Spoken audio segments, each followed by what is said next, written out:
अस्सलाम वालेकुम नाज़रीन, प्रोग्राम पब्लिक ओपिनियन के साथ मैं हूं मुज़म्मिल सरवर्दी।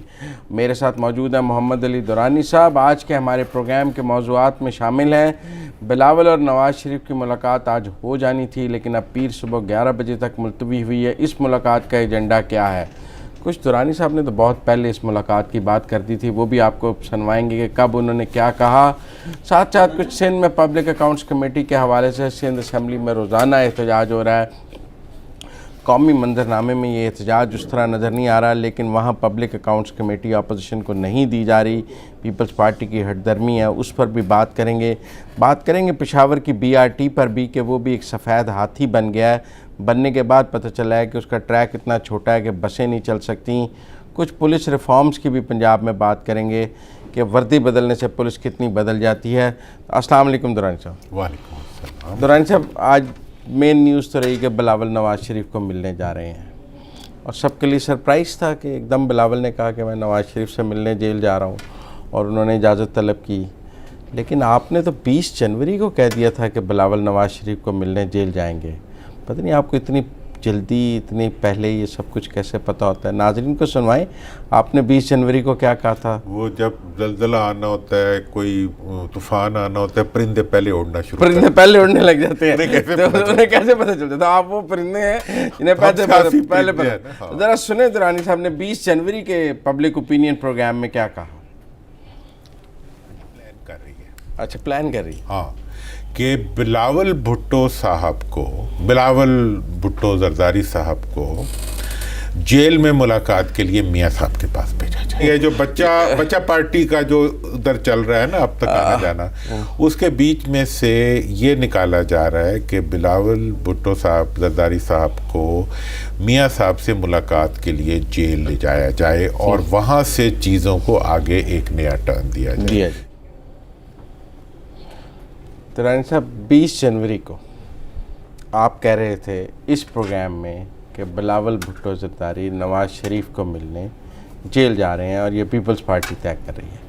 और अगर ये मामला 20 जनवरी को पीपल्स पार्टी तय कर रही थी कि नवाज़ शरीफ से मिलने के लिए जेल जाना पड़ेगा, तो कोई ना कोई ऐसे मामला तो होंगे ना जो सिर्फ नवाज़ शरीफ हल कर सकता है, क्योंकि 20 जनवरी को तो वो इतने बीमार भी नहीं थे कि आप कह सकते कि बीमार पुरसी के लिए जा रहे हैं। और 20 जनवरी का मंजरनामा तो आज के मंजरनामे से बहुत मुख्तलिफ था ना। तो इसका मतलब महरक़ात तो वही होंगे 20 जनवरी वाले जिनकी आप बात कर रहे हैं। कोई सरप्राइज़, कोई पॉलिटिकल सरप्राइज़ तो नहीं है, आपके लिए तो नहीं है, कौम के लिए चाहे हो। एजेंडा क्या है इस मुलाकात का? क्योंकि मैं अब आपकी इस गुफ्तगू के बाद ये बात तो तय हो गई ना कि ये कोई मिजाज पुरसी इयादत करने के लिए तो वो नहीं जा रहे। नटशेल पॉलिटिकल मुलाकात है, तो क्या है? देखिए, मैं डिले के बारे में एक छोटी सी बात कर दूं कि डिले, जब कोई पॉलिटिकल नेगोशिएशंस हो रही होती हैं तो उसमें डिलेज हो जाती हैं। इस वक्त जो नेगोशिएशंस हो रही हैं वो मल्टीलैटरल हैं। एक तरफ तो हर पार्टी अपने लिए कुछ मांगना चाह रही है, वो तो एस्टैब्लिशमेंट से, हुकूमत से, जिससे भी आप कह रहे हैं, उस पर मैं बात करूंगा आराम से। वो कहते हैं हम हुकूमत से नहीं मांग रहे, एस्टैब्लिशमेंट से मांग रहे। वो मैं उस पर मैं बात कर दूंगा। वो एक वो अपने लिए मांगना चाह रही है, और दूसरा वो मिलके दोनों ज़्यादा फ़ायदा उठाने के लिए कुछ करना चाह रहे हैं। और इस वक्त अब मैं अगली बात आपको बता दूं कि तैयारी जनवरी से जारी है, अभी तक हुआ नहीं। एक चार्टर ऑफ डेमोक्रेसी 2005 में दस्तखत हुए थे, 14 मई 2006 14 मई जो भी तारीख थी उसको आप देख लें, मेरे ज़हन में 5 है। और एक चार्टर ऑफ डेमोक्रेसी जो है वो 2019 में दस्तखत होने जा रहा है, नया। उसमें दस्तखत किए थे वालिदैन ने। इसमें मियाँ साहब की भी ख्वाहिश है और जरदारी साहब की भी ख्वाहिश है कि बच्चे भी करें। अगली नस्ल का चार्टर हो जाएगा ना, वो पिछली नस्ल का चार्टर था, ये अगली नस्ल का चार्टर। बच्चों ने जिंदगी कैसे गुजारनी है, उनको वो अपनी सियासी जागीर में अगली जागीर की तख्लीक के लिए एक चार्टर दे के जाना चाहते हैं या देना चाहते हैं, जिसमें कि अब मियाँ साहब के एंड के ऊपर थोड़ी प्रॉब्लम चल रही है कि 2 क्लेमेंट्स हैं। एक शहबाज साहब की फैमिली क्लेमेंट है और एक मियाँ साहब की फैमिली क्लेमेंट है। और फिर वो दोनों जो है कोई मतलब एक शहबाज साहब है, एक मरियम है। नहीं, मियाँ साहब और शहबाज साहब, फिर उधर से हमजा साहब और इधर से मरियम साहब, या इवन वो दूसरे उनके साहबजादे जो हैं वो भी सलमान शहबाज साहब, वो भी बहुत समझदार तस्वुर होते हैं, इस्टेब्लिशमेंट के हलकों में घूमते फिरते हैं। तो इस लिहाज से ये जो दोनों ख़ानदानों के अंदर का टकराव है वो 20 जनवरी से ले आया, आज कितने मार्च है, 9 मार्च तक ले आया काम को। ये इश्यूज हैं, लेकिन बहरहाल मामला जो है वो इसी रुख में बढ़ रहा है, और ये जो मुलाकात होनी है ये उसी के मंदरजात। और अच्छा, आपके शॉट के बाद ना मैंने भी थोड़ी इन्वेस्टिगेट किया, पूछा कि ये डिले क्यों हुई है। जब दुरानी साहब 20 जनवरी को कह रहे थे तो हुई क्यों नहीं है। तो मेरी को वाक़फ़े हाल से एक बंदा जो जानता था उसने बताया कि जी वो मियाँ साहब चले गए हॉस्पिटल, वो कहने लगे मेरी बेल हो रही है, ठहर जाएं। तो मियाँ साहब की वजह से होल्ड पे चली गई कि बेल हो रही है। आप बता रहे हैं उसकी जो टेक्निकल चीज़ है, मैं बता रहा हूँ उसकी स्ट्रेटेजिक कि मसला ये है कि मियाँ साहब अपनी अथॉरिटी को, शहबाज साहब कह रहे हैं जी हुण तो मैं पार्टी का प्रेसिडेंट है और मैं पार्टी को ऑर्गेनाइज करूँगा, मैं पार्टी की, हमने ये बातें बताई सारी, ठीक है ना जी। वो कह रहे हैं कि अब पार्टी मैं लेके चलूँगा, और मेरी पंजाब की परफॉर्मेंस की वजह से आज जो कुछ मुस्लिम लीग नून है वो मेरी परफॉर्मेंस की वजह से है, जबकि मियाँ साहब का ख्याल है कि सब कुछ तो मेरी वजह से है। तो अब ये जो कॉन्फ्लिक्ट है, ये मामला, ये नए चार्टर ऑफ डेमोक्रेसी की राह में रुकावट है, अभी तक रुकावट है, कब तक रहेगा। तो बिलावल साहब मिलके क्या आपके ख्याल है मियाँ साहब को मना लेंगे? देखिए, अब मैं इस मौके के ऊपर एक बहुत ही स्ट्रेटेजिक बात करना चाहता हूँ, उसके लिए आप मुझे स्पेस देंगे। जो चार्टर ऑफ डेमोक्रेसी 2006 में या 5 में साइन हुआ था, उस चार्टर ऑफ डेमोक्रेसी में 2 मेन पार्टियां जो थीं, पीपल्स पार्टी और नून, जो इससे पहले की तारीख में एक दूसरे की मुखालिफ पार्टियां थीं, ठीक है, और एक एस्टैब्लिशमेंट की पार्टी तस्वुर होती थी, एक एंटी एस्टैब्लिशमेंट पार्टी तस्वुर होती थी। उन दोनों ने एस्टैब्लिशमेंट के खिलाफ एका करने का फैसला किया, और वो एका उन्होंने चार्टर ऑफ डेमोक्रेसी की शक्ल में कर लिया। ठीक है। बीबी जो थी उन्हें तारीख का बहुत अदराक था, उन्होंने करने के बाद ही उस चार्टर को दोबारा डस्टबिन की तरफ फेंकना शुरू कर दिया, और 2007 में फेंक दिया। लेकिन अनफॉर्चुनेटली बीबी की शहादत के बाद जब जरदारी साहब और नवाज शरीफ साहब आमने सामने आए, उन दोनों में political wisdom, sharpness, street smartness तो बहुत है, लेकिन तारीख का अदराक वो नहीं रखते। वो अदराक ना होने की वजह से उन्होंने उस एके को रिवाइव किया, और 2006 का जो चार्टर ऑफ डेमोक्रेसी था उसने इमरान खान साहब के इक़्तिदार का रास्ता हमवार कर दिया। और नतीजा ये हुआ कि 2013 के इलेक्शन में ही पीपल्स पार्टी फारिग हो गई पंजाब और केपी के और तकरीबन बलोचिस्तान में, नून फारिग हो गई केपी के और सिंध में, ठीक है जी। नून बन के रह गई पंजाब की पार्टी, और पीपल्स पार्टी बन के रह गई पंजाब की सिंध की पार्टी, ठीक है, पीपल्स पार्टी सिंध की पार्टी। और उसके बावजूद उन्होंने सबक नहीं सीखा, और वो अपने इस इत्तेहाद को ज़ाहिरी तौर पे 2-4 मुखालफतें करने के बावजूद उन्होंने अपने इस इत्तेहाद को इस्टेब्लिशमेंट के ख़िलाफ़ एक हथियार के तौर पे इस्तेमाल करने का फ़ैसला किया, खा उसके लिए मोदी को करना पड़े, खा उसके लिए किसी और मुल्क से लॉबिंग करनी पड़े। उन्होंने ये नहीं समझा कि पाकिस्तान की इस्टेब्लिशमेंट हकीकत में पाकिस्तान की आवाम है, क्योंकि उन्होंने अवाम के बीच में से निकली हुई एक मिडिल क्लास का एक इदारा है जो इदारा के तौर पे काम कर रहा है, और वो इदारा जो है वो किसी की पर्सनल प्लंडर और किसी की जाती जो खानदानी जो होते हैं मामलात, उनके लिए काम करने पे तैयार नहीं। ठीक है, अब आप ये तो आपका थीसिस आ गया, इसका एक काउंटर नैरेटिव भी है, वो भी बयान किया जा सकता है। वो कहते हैं इस चार्टर ऑफ डेमोक्रेसी की वजह से ही दोनों जमातों ने एक टर्म पूरी की है, वरना यहाँ तो टर्म पूरी करने का रवाज नहीं था और आधी टर्म में ही उतर जाते थे। ये अगर चार्टर ऑफ डेमोक्रेसी ना होता तो टर्म्स पूरी होने का रवाज भी ना हो सकता। ठहर जाए ना, तो जज्बाती होने की क्या जरूरत है। अगर ये चार्टर ऑफ डेमोक्रेसी ना होता तो टर्म तो पूरी हो गई, हाँ, लेकिन फरागत भी पूरी हो गई, पंजाब से मुकम्मल स्वीप हो गया। वो तो डिलीवरी की वजह से हुआ। नहीं, वो आपका राय है, मैं अपनी मेरी राय है वो डिलीवरी नहीं हो सकी। डिलीवरी पंजाब में जिन्होंने डिलीवरी की वो इस दफा फारिग हो गए। ठीक है ना, जिन्होंने डिलीवरी की वो इस दफा फारिग हो गए। अब आप मेरे से ये सवाल करें कि ये जो 2019 का चार्टर ऑफ डेमोक्रेसी है, ये इन पार्टियों को क्या देगा? हाँ, ये इन पार्टियों को क्या देगा, लेकिन ये ऐसे है कि उनको ये उम्मीद है, क्योंकि आप अब जो नैरेटिव बयान कर रहे हैं, मैं उससे पहले ज़रा दूसरा नैरेटिव, कि उनका ये ख्याल है कि इस वक्त 2006 में जब हमने किया था चार्टर ऑफ डेमोक्रेसी, तब भी पाकिस्तान में इस्टेब्लिशमेंट हावी थी और उसके नतीजे में हम ये तो बात हो गई, आगे चले। अब भी हावी है, तो एक नए चार्टर ऑफ डेमोक्रेसी की जरूरत है जिसमें सिर्फ अब 2 पार्टियां नहीं हैं, अब 9 पार्टियां हैं। अच्छा, अब जो है 9 पार्टियां जो है, PMLN है, PPP है, MMA नहीं, JUI कह लें, JUI है, BNAP है, BNP है, KP, MAP है, अचकजई साहब की पार्टी। इसके बारे में मैं अब आपको बताऊं कि अगर ये चार्टर ऑफ डेमोक्रेसी होता तो यकीनन इसका फायदा जमहूरियत को होता। वो भी चार्टर ऑफ ऑटोक्रेसी था, वो चार्टर ऑफ फैमिली रूल था, वो चार्टर ऑफ फैमिली डोमिनेशन था।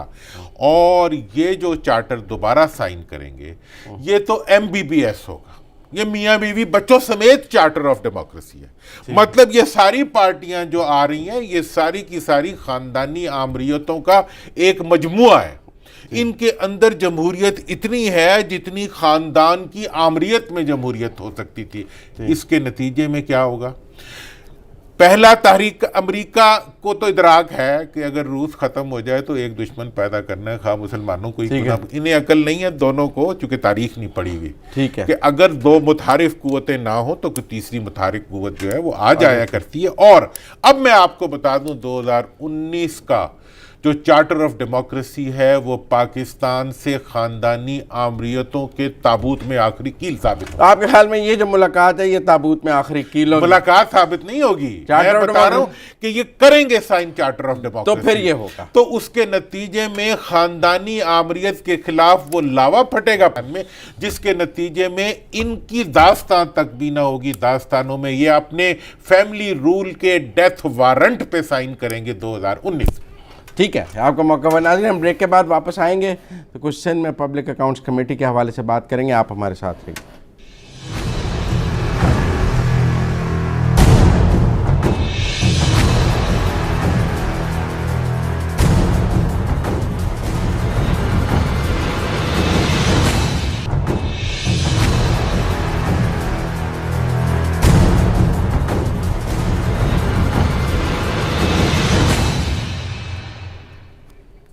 अस्सलाम वालेकुम नाज़रीन, ब्रेक के बाद खुश आमदेद। हमारे साथ मौजूद हैं सिंध में कायदे हिज़्ब इख्तिलाफ फरदौस शमीम नकवी साहब, और हम बात करेंगे सिंध में पब्लिक अकाउंट्स कमेटी की चेयरमैनी के हवाले से। अस्सलाम वालेकुम फरदौस शमीम नकवी साहब। वालेकुम अस्सलाम, कैसे ठीक है फरदौस साहब, कुछ तहरीक इंसाफ का जो रवैया है वो माजरत खाना है ये पब्लिक अकाउंट्स कमेटी के हवाले से। हालांकि मरकज़ में आपने अपोजिशन लीडर को दी है, PTI की गवर्नमेंट ने पंजाब में दी है, लेकिन जब सिंध में आपको मिलने की बारी है, पीपल पार्टी दे नहीं रही है, और हमें लग रहा है कि पूरी PTI आपके साथ वैसे खड़ी नहीं है इस इशू पे जैसे खड़ी होनी चाहिए। मेरे ख्याल से ये तो आई डोंट नो आप किस बेसिस पे कह रहे हैं। PTI इस पूरे मतलब पूरी पाकिस्तान की PTI जो है वो एक ही उसकी डिमांड है कि जो असूल कौमी असेंबली में अपनाया था अपोजिशन पार्टी ने, और उसका एक बहुत अहम रुकन पाकिस्तान पीपल्स पार्टी है जिसने सिंध से बहुत सारे मेंबर्स हैं, बल्क ऑफ देम, उनको फिर अपने असूलों पे कायम रहना चाहिए। खुद बिलावल भुट्टो साहब ने बड़े जोर से कहा था कि पब्लिक अकाउंट्स कमेटी की चेयरमैनशिप तो अपोजिशन की होनी चाहिए। तो ये दोहरा मेयार जो है ना, ये सूट नहीं करता, और हमने बड़े तहम्मुल से गुजारे हैं 6-8 माह जब से हुए, लेकिन जमहूरियत को तकमील तक ले जाने के लिए किसी भी असेंबली में जरूरी है कि उसकी स्टैंडिंग कमेटीज बनाई जाए, पब्लिक अकाउंट्स कमेटी का फैसला हो, बिजनेस एडवाइजरी कमेटी का फैसला हो। ये बड़े अफसोस की बात है कि 8 माह गुजर गए और उन्हें ये कमेटियां नहीं बना रहे। और ये जिम्मेदारी भी हुकूमत वक्त की होती है कि वो इनिशिएटिव ले। नहीं अब आप देखें ना, कैटेगोरिकल स्टेटमेंट भी दे चुके हैं अब चीफ मिनिस्टर साहब कि जी हम नहीं देंगे, तो उसके बाद हमारा रवैया सख्त हुआ, वरना हमने कहा कि ठीक है will give you time, consider it, और इसीलिए हमने 6 माह तक चलने भी दिया ये मामला और 6 महीने पास किया इस पीरियड में थ्रू स्टेयरिंग कमेटी। लेकिन अब हमने पोजीशन ली हुई है कि जब तक स्टैंडिंग कमेटी नहीं बनाई जाएंगी तो we are not going to give any further name. लेकिन देखिए ना, आपकी मरकजी क़यादत खामोश है। आप मरकज़ में शहबाज शरीफ को तब तक ना देते, पंजाब में हमजा शहबाज को तब तक ना देते जब तक पीटीआई को सिंध में ना मिलती। जब आपने सब कुछ तो उन्हें दे दिया है और जब आपकी बारी है तो अब आपकी मुझे मरकज़ी लीडरशिप, ना इस पर इमरान खान का कोई वर्शन है, ना फवाद चौधरी का वर्शन है, ना स्पीकर कौमी असम्बली का कोई वर्शन है, ना पंजाब पीटीआई का कोई वर्शन है। तो मुझे कुछ आप आइसोलेटेड से लग रहे हैं इस पॉइंट पर। जी हम तो कहते हैं ना कि why take the fight to the big boys, जब हम लोग खुद केपेबल हैं तो इसमें अभी कहते हैं ना इब्तिदाई इश्क होता है क्या, आगे आगे देखिए होता है क्या। इसमें हर चीज में पहले दिन अगर सब लोग नीचे मैदान में उतर आएंगे तो वो फायदा नहीं होता। मेरा ख्याल से देखिए इस वक्त सिंध के अंदर बड़े सारे मसाइल हो गए। ये खासतौर पे स्पीकर का चीज सिलसिला बड़ा खतरनाक हो गया कि स्पीकर की कुर्सी पे मॉरल अथॉरिटी नहीं गई स्पीकर पे, खासतौर पे जब से उनके लॉकर्स खुले, इससे कि वो असाफ़ाजात उनके उसमें डिक्लेयर्ड भी नहीं है रिटर्न्स में। तो इसलिए निहायत अहम है कि इस कुर्सी के ऊपर एक ईमानदार दयानतदार आदमी को ठीक, हाँ, हाँ। तो इस बात को भी जैसे ही हमने उठाया है तो पूरी पाकिस्तान पीपल्स पार्टी जो है वो आग बगोला होगी। बहुत हम समझते हैं असूली तौर पे हमने बिल्कुल सही बात की। ठीक है, बहुत शुक्रिया फरदौस साहब हमारे साथ, बहुत शुक्रिया।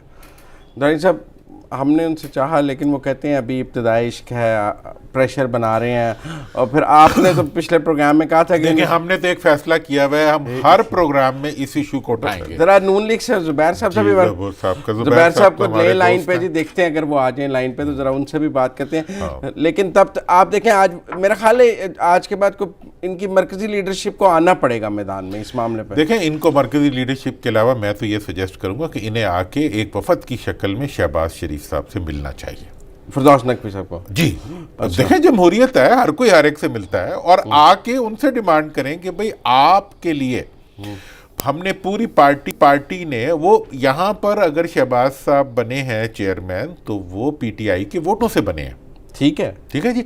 अब पीटीआई का ये हक है कि एक गलत सियासी स्टैंड लिया जा रहा है पीपल पार्टी की तरफ से, और उनका चीफ मिनिस्टर जो है वो पब्लिकली आके अपने ही इक़दामात की नफ़ी कर रहा है, अपने मैन के एक्ट के खिलाफ बोल रहा है उसके ऊपर, और अपने जो कौमी सतह के जो उनके अपोजिशन लीडर उनके खिलाफ बोल रहा है। इस मौके के ऊपर पीटीआई की लीडरशिप को शहबाज साहब को ख़त लिखना चाहिए, उनसे आके मिलना चाहिए और कौमी असम्बली के अंदर बैठ के डिमांड करनी चाहिए ताकि ये इशू नेशनल लेवल के ऊपर। अच्छा, जुबैर साहब हमारे साथ लाइन पे हैं। अस्सलाम वालेकुम मोहम्मद जुबैर साहब। जी अस्सलाम वालेकुम जुबैर साहब, मैं मुजम्मिल सरवर्दी बोल रहा हूँ। मोहम्मद अली दुरानी साहब मेरे साथ साइड पर मौजूद हैं। वालेकुम जुबैर साहब। अल्लाह जी अस्सलाम वालेकुम। जुबैर साहब, आप चूँकि सिंध के गवर्नर भी रहे हैं और PMLN सिंध के चैप्टर को देख भी रहे हैं, सिंध में public accounts committee opposition leader को नहीं दी जा रही पीपल पार्टी की तरफ से। पिछले टेन्योर में नून लीग ने पंजाब में पीटीआई को दे दी थी महमूद रशीद साहब को पब्लिक अकाउंट्स कमेटी, अब भी मरकज़ में शहबाज साहब को मिली है, पंजाब में हमजा। आपके ख्याल में ये पीटीआई को और अपोजिशन लीडर को सिंध में दी जानी चाहिए पब्लिक अकाउंट्स कमेटी? बिल्कुल दी जानी चाहिए। मेरा ख्याल है जब बाकी जगहों पर ये रूल, और खास तौर पर हमें पता है कि इतना इशू खड़ा हुआ था with regard to Shahbaz Sharif leader of the opposition को बनाने में, जिसमें पीपल्स पार्टी भी नून लीग के साथ साथ थी in demanding this position at in the national assembly Shahbaz Sharif sahab के लिए as leader of the opposition, इस बेसिस पर कि जी आप ये एक तो प्रैक्टिस चली आ रही है, तीसरा टेन्योर है 5 ईयर, जिसमें ये अगर नहीं होगी तो बड़ा खराब होगा, और मैटर ऑफ प्रिंसिपल बना लिया था। अब जाहिर है PMLN ने तो बनाया था, बट उसके साथ साथ PVP ने भी बिल्कुल साथ दिया था कि हम इस डिमांड से पीछे नहीं हटेंगे, और सारी असेंबली की कार्रवाई लिटरली उसकी वजह से रुकी रही और दूसरी कमेटीज नहीं बन सकती हैं, सो ऑन।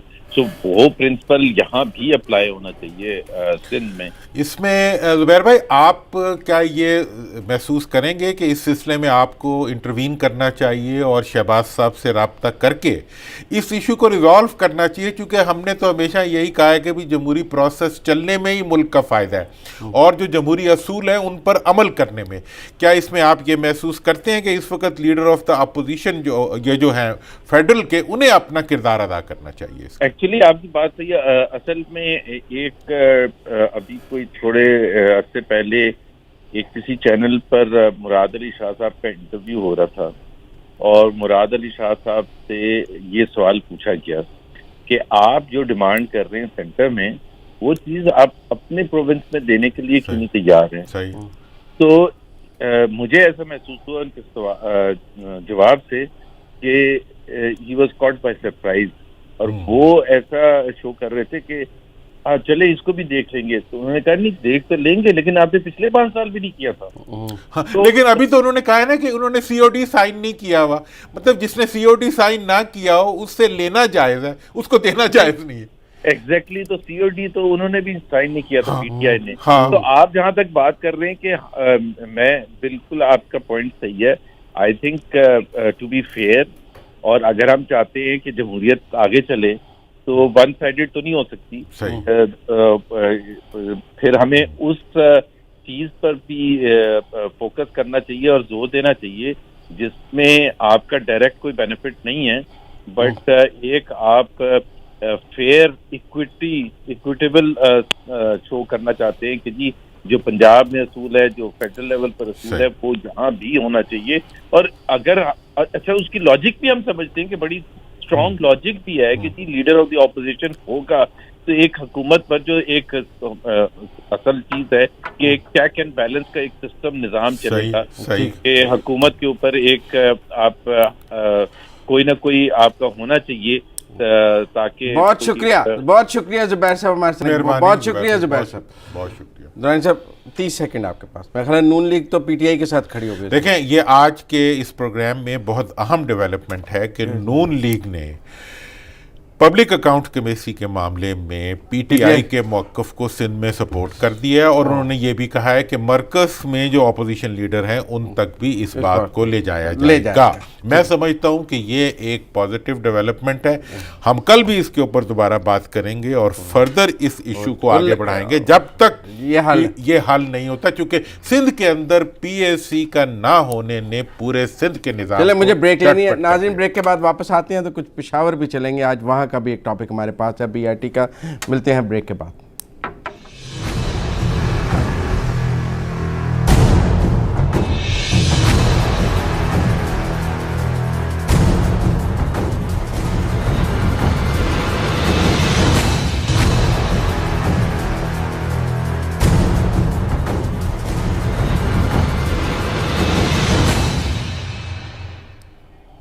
ब्रेक के बाद खुश आमदीद नाज़रीन। पेशावर बीआरटी के हवाले से हमने बात करनी है। मनसूबा सफ़ेद हाथी बन रहा है। मेरे साथ मौजूद हैं एएनपी के पार्लिमानी लीडर सरदार हुसैन बाबक साहब। अस्सलाम वालेकुम सरदार साहब। वालेकुम अस्सलाम। सरदार साहब, ज़रा मुख्तसर ये बताएं कि इसने 23 मार्च को इफ्तिताह होना था, अब आपने असेंबली में भी इस पर बात की है, अब इसकी लेटेस्ट पोजीशन क्या हो गई है? बिल्कुल, ये तो मेरे ख्याल में 36 दफा ये लोग अनाउंस कर रहे हैं कि इसी डेट को हम इसका इफ्तिताह करेंगे। पॉसिबल ही नहीं है। आप आके ग्राउंड पे देखें, रोजाना की बुनियाद पर डिजाइनिंग में चेंज आना, एक काम करते हैं आज कल उसी काम को तोड़ देते हैं। पेशावर का हुलिया बिगाड़ दिया इन लोगों ने। होना ही चाहिए था कि इतना बड़ा मनसूबा अगर कोई भी हुकूमत करती है उसके लिए कोई प्रॉपर प्लानिंग होती है, डिजाइनिंग होती है, PC1 होती है। बड़ी मुशावरत के बाद स्टेक होल्डर्स को बैठाते हैं। इतनी उजरत में एक मंसूबा इन लोगों ने शुरू कर दिया है पेशावर जैसा। अब वो कोई कह रहे हैं कि 4 स्टेशन ऐसे हैं जहां से बसें ही नहीं गुजर सकती हैं, वो छोटे बन गए हैं। 4 की बात नहीं, आप चमकनी से जब शुरू करते हैं कारखानों मार्केट तक आप जाएं तो मेरे ख्याल में ये जो मंसूबा था और ये जो मंसूबा है इसकी कई बार हमने असेंबली में बात की, ये फिजिबल ही नहीं था, यहाँ इसकी जरूरत भी नहीं थी। लेकिन नहीं समझते हैं कि इतनी बड़ी सतह पे इख्तियारात का जो नाजायज इस्तेमाल करते हैं अपनी वेस्टेड इंटरेस्ट के लिए, कौमी खजाने को। लागत कितनी बढ़ गई है इसकी? अब लागत कितनी बढ़ गई है? 46 बिलियन से अब कहाँ पहुंच गया ये? 49 से इसकी लागत शुरू हो कि अभी 100 बिलियन तक पहुंच गई है, 100 बिलियन तक। तो 100 बिलियन तक पहुंच गया। बहुत शुक्रिया सरदार हुसैन बाबक साहब, बहुत हमारे साथ। दुरानी साहब, 6 माह में ये बनना था, 49 बिलियन से शुरू हुआ और अब 100 बिलियन पे पहुंच गया। और वो कहते हैं जब अब ये बन गया है ना, तो 4 स्टेशन ऐसे हैं जहाँ से बस नहीं गुजर सकती, सड़कें छोटी बना दी हैं, अब उनको तोड़ के दोबारा से बनाने की कोशिश की जा रही है। देखें, 40 दफ़ा डिज़ाइन बदला है। देखें, एक तो इसमें अगर कोई हुकूमत का कोई नुमाइंदा हो, पहले तो उसका मौक़िफ़ ले लें, वो भी लेने की कोशिश करें शौकत यूसुफ हम साहब तो को। उन्हें ये सजेस्ट करेंगे कि जो कोई भी इस उसका इनकॉम्पिटेंस, नाअहली और जो भी कुछ इसको कहते हैं पंजाब में ऐसा किया होता, अगर नैब ने गिरफ्तारियां करनी होती हैं, इन्हीं स्टेशनों के ऊपर कम से कम 2-2 दिन के लिए टांग दें। अच्छा, हाँ, 2-2 दिन के, मतलब कम से कम हम किसी की जान से नहीं खेलते, मतलब लोगों को पता तो चले कि इबरत क्या होती है। इबरत सिर्फ हुकूमत ऑपोजिशन के लिए नहीं बनती। अगर आप ऑपोजिशन को टांगे तो उससे इबरत का निशान नहीं बनता। इबरत का निशान ये बनता है कि अगर रूलिंग पार्टी अपने मुजरिमों को खुद अवाम की अदालत में टांग दे, कि मतलब आपको इस सारी चीज की अकाउंटेबिलिटी इस तरीके से करनी चाहिए कि अवाम को एक फर्क महसूस हो। एक इस बारे में और है, मैं आपसे जानना चाहता हूँ। वो कहते हैं कौवा चला हंस की चाल, अपनी भी खो बैठा। वो पंजाब की तर्ज पे ना शहबाज शरीफ की तरह मेट्रो बनाया चलेगा। तासुब की बात नहीं करना चाहता। ये बात जो है ये तासुब की बात है। असल बात जो है वो पीटीआई की नाअहली है। असल मैं आपको बताऊं, देखें, आपने ले शौकत साहब लाइन पे आ गए। आपने कहा अस्सलाम वालेकुम शौकत यूसुफ साहब। जी वालेकुम सलाम। मुजम्मिल सरवर्दी बोल रहा हूँ। मोहम्मद अली दुरानी साहब मेरे साथ सेट पे साथ मौजूद हैं। शौकत साहब, ये आपकी जो BRT है, इस पर हमने अभी बात भी की है सरदार हुसैन ये 49 बिलियन से आप कोई कह रहे हैं 100 बिलियन तक पहुंच गई। 4 स्टेशन ऐसे बन गए हैं जो छोटे बन गए हैं, उनसे बस नहीं गुजर सकती है। 30 दफ़ा डिज़ाइन बदल दिया है, रूट नहीं सही बन रहा। ये एक मेरा मतलब बड़ा स्कैम बनता जा रहा है। अब 23 मार्च को भी इसका इफ्तिताह नहीं हो रहा। अच्छा, बिस्मिल्लाह रहमान रहीम। लोगों की बातें अपनी जगह, लेकिन इंशाल्लाह 23 मार्च को हम इफ्तिताह कर रहे हैं। और ये जो बात है कि जी 100 बिलियन तक पहुंच रही है, ये 29 अरब का प्रोजेक्ट है और इंशाल्लाह ताला इसमें 4-5 अरब हमें बचत भी होगी। अच्छा। ये जो सारा मसला बना हुआ है ना, मुझे समझ नहीं आ रही कि जिस तरीके से अपोजिशन इजाफों पे इजाफे करती चली जा रही है, तो ये तो रिकॉर्ड पे होगा ना। जब ये बनेगा उसके बाद पता चल जाए कि कितना पैसा इसमें ज्यादा इजाफा आया है। और ये जो स्टेशन छोटे मोटे जो तब्दीलियां होती है ना, वो तो वक्त के साथ होती है, उसमें हमारा पैसा तो नहीं लग रहा है ना। वो तो जो अगर उन्होंने अगर इंग्लैंड गलत लगाए, जंगला गलत लगाए, वो ठीक कर रहे हैं, तो वो तो उनका मसला है, हमारा तो मसला नहीं है। हमारे उसमें कोई एक पैसा इजाफा नहीं हो रहा है। और ये जो इन्होंने बात की कि दूसरी बस गुजर नहीं सकती, कि ऐसा नहीं था। वो थोड़ा सा उसमें जो उनका जो डिजाइन था, उसमें थोड़ी सी जो कर्व आ रहा था ना, उसको ठीक करने के लिए उन्होंने खाना। और मेरे ख्याल से 3-4 लाख रुपए का टोटल उसका खर्चा है। तो अगर बिलियन रुपए का प्रोजेक्ट है, उसमें अगर 3-4 लाख रुपए लग जाए, और वो भी उनके अपने जो कॉन्ट्रैक्टर है, उसका जिम्मेदारी हमारी नहीं है। तो ये मैं आपको बता रहा हूँ कि ये जो है ना, टोटल 29 अरब का प्रोजेक्ट है, जो जिसको आप BRT कहते हैं। ये जो बाकी पैसे है ना, ये 66 अरब जो बताए जा रहे हैं, ये इसमें 3 कमर्शियल प्लाजे हैं बड़े बड़े, जिस तरह सेंटोरियस है इस टाइप के, और वो है। इसके अलावा उसमें 3 रवैया दोनों तरफ सड़कें जो है वो हम नए बना रहे हैं 26 किलोमीटर। उसमें ड्रेनेज सिस्टम है, उसमें अंडरग्राउंड जो है वो गैस सिस्टम है, बिजली का निजाम है। इसके अलावा 1 अरब रुपए जो है वो उन गाड़ियों के लिए हमने मुख्तस किए हैं जो हम उस रोड से हटाना चाहेंगे, जिसको स्क्रैप किया जाएगा। तो ये उसमें इसके अलावा 68 किलोमीटर इसमें इजाफी रूट हमने डाला है, जिसको फीडर रूट हम कहते हैं। तो ठीक है, ये टोटल 66-70 अरब तक तो पहुंच ही गया ना फिर ये? नहीं, 66 अरब है, लेकिन ये BRT से इसका कोई ताल्लुक नहीं है। मैं तो पिशावर की तरक्की की बात नहीं कर रहा हूँ। BRT तो 29 अरब की है ना, BRT का तो कोई इशू नहीं है इसके साथ। अच्छा, आपने अब अगर कमर्शियल प्लाजा हम बना रहे हैं, तो उसमें BRT का क्या इशू आता है? कमर्शियल प्लाजा तो आप कहीं भी बना सकते हैं। तो ये जो इसमें यूसुफ आपने एक बड़ी इंपॉर्टेंट बात की है कि 23 को इंशाअल्लाह इफ्तिताह होगा, इंशाल्लाह। बस 23 के बाद फिर दोबारा इस पे बात। बहुत अच्छा शुक्रिया लगा, शौकत साहब, बहुत अच्छा लगा। बहुत शुक्रिया। देखें, उनका मौकफ भी आ गया, इनका मौकफ भी आ गया, ठीक दोनों है? का मौकफ, दोनों का मौकफ आ गया। इन्होंने भी जोरदार तरीके, देखिए अब आप अगर सैटेलाइट पे कुछ और प्रोजेक्ट्स भी चलाते हैं तो उनकी अलग कॉस्ट होती है। ठीक है। वो इस जब लाहौर का प्रोजेक्ट बन रहा था, इसके बारे में भी बहुत सी बातें थी। ऑपोजिशन एक बात करती है, वो एक बात, लेकिन जो 23 की डेट उन्होंने दी है, अगर 23 को वो इफ्तिताह कर देते हैं, हाँ, तो इसका मतलब ये है कि they will have an edge. ठीक है। ये अब हम 23 के बाद इस पे दोबारा बात। चले नाज़रीन, वक्त हुआ है ब्रेक का। ब्रेक के बाद वापस आते हैं, कुछ नवाज शरीफ की बीमारी पर भी बात करनी है और पुलिस रिफॉर्म्स पर भी बात करनी है। आप हमारे साथ रहिए।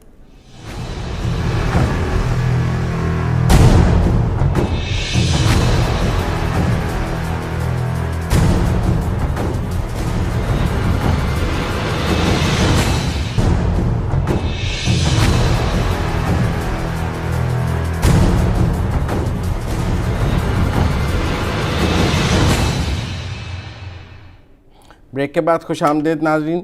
दुरानी साहब, नवाज शरीफ की सेहत पर बात करें। आज गवर्नमेंट ने एक मोबाइल एम्बुलेंस, जो वहाँ पे जैसे मोबाइल हॉस्पिटल नहीं होता, जैसे वैन में ही सारा हॉस्पिटल होता है, वो कोट लखपत जेल के बाहर खड़ा कर दिया है, जिसमें कार्डियक डॉक्टर भी हैं, जिसमें स्कैन मशीनें भी हैं, दूसरे डॉक्टर टेक्नीशियन सब खड़ा कर दिया और कहा है कि जी हम यही कर सकते थे आप, क्योंकि मरीम ने डिमांड की थी, मरीम नवाज़ ने। ख्वाजा आसिफ साहब ने प्रेस कॉन्फ्रेंस की है कि अगर नवाज शरीफ को कुछ हुआ तो मुल्क में तशद्दुद की सियासत होगी, फिर अमन नहीं होगा। आप कैसे देखते हैं इस सारे से? हुकूमत की तरफ से क्या मौक़िफ़ है? हुकूमत कहती है कि जी हमने उन्हें ख़त लिखा है कि वो जैसा पाकिस्तान में जहाँ और जैसा इलाज कराना चाहते हैं हम हाज़िर हैं। एक ख़त लिख दिया गवर्नमेंट ने उनको, और वो कहते हैं, शहबाज गिल साहब कहते हैं कि मैं और मुजीबर रहमान शामी साहब मिलने गए थे, हमने कह भी दिया था, अब रिटर्न ख़त का जवाब का इंतज़ार है। वो रोज़ बयान दे देते हैं कि जवाब चाहिए। साहब, मेरा इसके बारे में कल भी मैंने अपना मौक़िफ़ बहुत खुल के दिया था। मेरा आज इस पे फर्दर कुछ एडिशन है इस मौक़िफ़ के ऊपर। पहला मेरी डिमांड ये है कि इसमें कोई शक नहीं है कि ये बीमारी का मसला है, ठीक है, और मियां नवाज शरीफ साहब की बीमारी का मसला है। मेरी ये दरख्वास्त होगी हुकूमत से भी और PMLN से भी कि वो इसमें से सियासत का एलिमेंट निकाल दें, दोनों। और इस पे सियासी बयानात के बजाय, देखें, जब अपोजिशन सियासी बयान देती है तो वो धमकी देती है, जब हुकूमत सियासी बयान देती है तो वो जुगत लगा देती है कि जी वो बाहर जाना चाहते हैं, अंदर जाना चाहते हैं। मेरा ये ख्याल है कि दोनों तरफ से इसके ऊपर डॉक्टर्स को बात करनी चाहिए जो इस मामले को डील कर रहे हों। मियाँ साहब का डॉक्टर उनकी बात करे और हुकूमत का डॉक्टर उनकी बात करे, इसमें सियासतदानों को बीच में से निकाल दें, नंबर 1। नंबर 2, इसके बारे में मेरा ये ख्याल है कि इस वक्त ये एक जज्बाती मामला बना हुआ है, और मैं इंफॉर्मेशन की बुनियाद के ऊपर ये बात कर रहा हूँ कि मियाँ नवाज शरीफ साहब इस वक्त जज्बात में भी हैं, ज़िद में भी हैं, गुस्से में भी हैं, और गुस्सा जो होता है वो ख़ुद एक मज़ीद इस तकलीफ़ को बढ़ाने का सबब बनता है। इसके लिए मेरी हुकूमत से और PMLN से ये दरख्वास्त होगी कि मियाँ साहब की सेहत के ऊपर सियासत करने के बजाय इसको बैकडोर डिप्लोमेसी से इस मसले को हल किया जाए और कोई ऐसा एमिकेबल इसका सलूशन निकाला जाए जो दोनों पार्टियों के लिए काबिल कबूल हो, और इसमें आउट ऑफ बॉक्स थिंकिंग होनी चाहिए। कुछ सजेशंस हमने कल दी भी थी कि भाई अगर बाहर जाने का भी कोई सेटलमेंट हो सकती हो तो उसको भी कर लेना चाहिए, जो भी दोनों पार्टियों के लिए वायबल हो, और इसमें जो लीगल प्रोसेस है उसका इससे कोई ताल्लुक नहीं होना चाहिए। ठीक है, जो अदालत में मुकदमा चल रहे हैं, जो पब्लिक से रिलेटेड इश्यूज हैं, क्योंकि अदालत का मुकदमा जो होता है वो अवाम का इशू होता है, उन इश्यूज, और वो आइन और कानून का इशू होता है, उन इश्यूज की तरफ हम कोई बात नहीं करें।